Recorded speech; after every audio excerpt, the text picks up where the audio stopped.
I want to show you how to multiply decimals without a calculator, as well as some shortcuts that's going to make it very easy to do if you're multiplying by powers of 10. Now see if you can notice a pattern here. These two I'm going to try eventually to multiply. There are 3 decimal places there.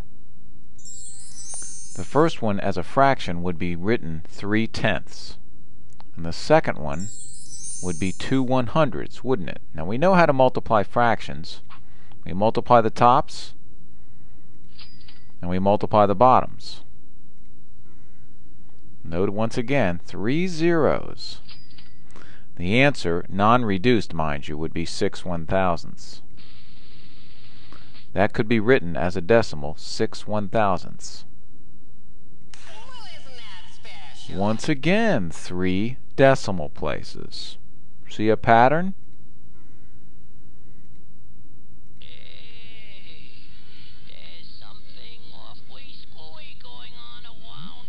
Let's do another. This one has 4 decimal places.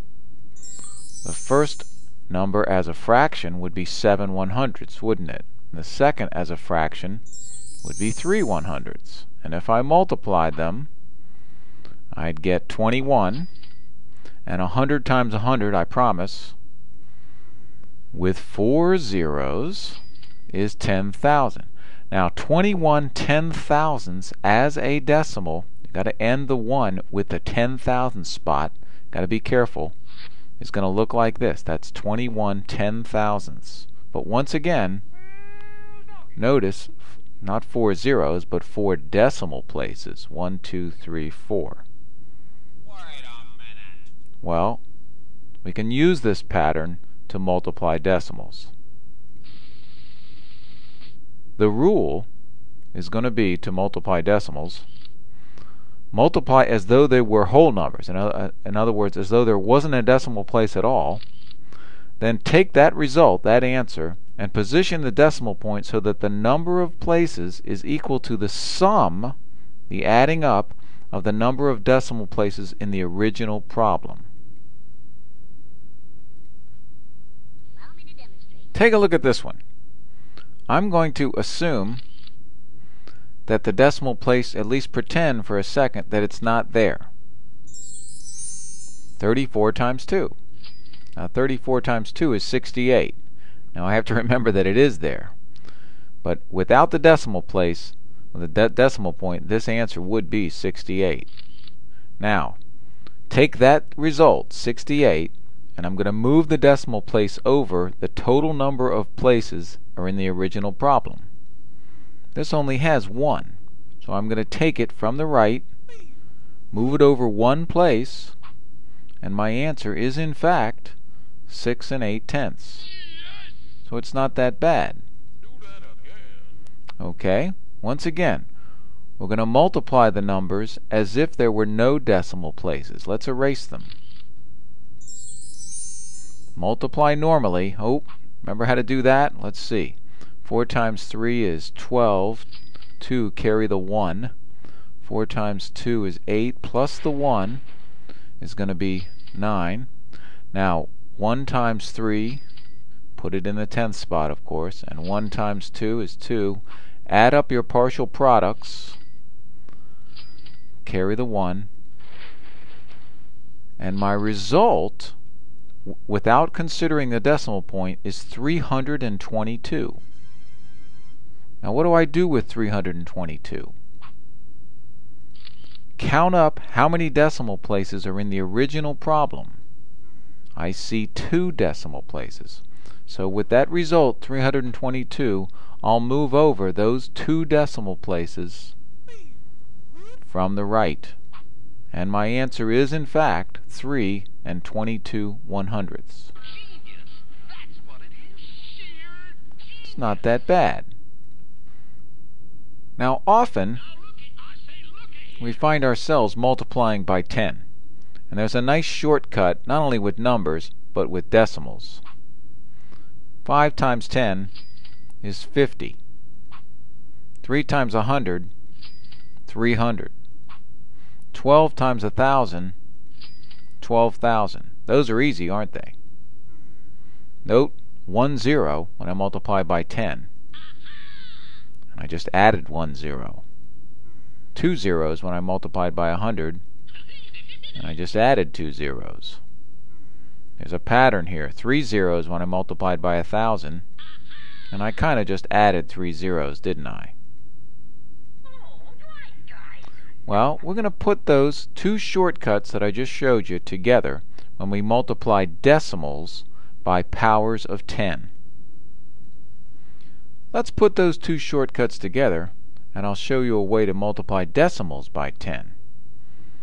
Well, I'm going to use the second shortcut first. To multiply this number by 10, I'm going to add a 0. And I'm going to pretend in the first shortcut that there isn't a decimal there at all. Remember my rule for multiplying decimals. Count how many decimal places there are and move over that many places. 3 places. And my answer, at least initially, will be 2,394. And let's read this properly. 520 1,000ths. Now we know I don't need that last 0. So I'll drop it. Now, notice something. What happened from the original question to the final answer is I really moved over one spot to the right. What happened? I multiplied by 10 and I really only moved over one place to the right. That's a good shortcut. Cool. What do you think we're going to do when we multiply by 100? Well, let's do it the hard way. We'll add 2 zeros and then move back over 3 places. And that's my answer. Let's drop the zeros. And that's my final answer.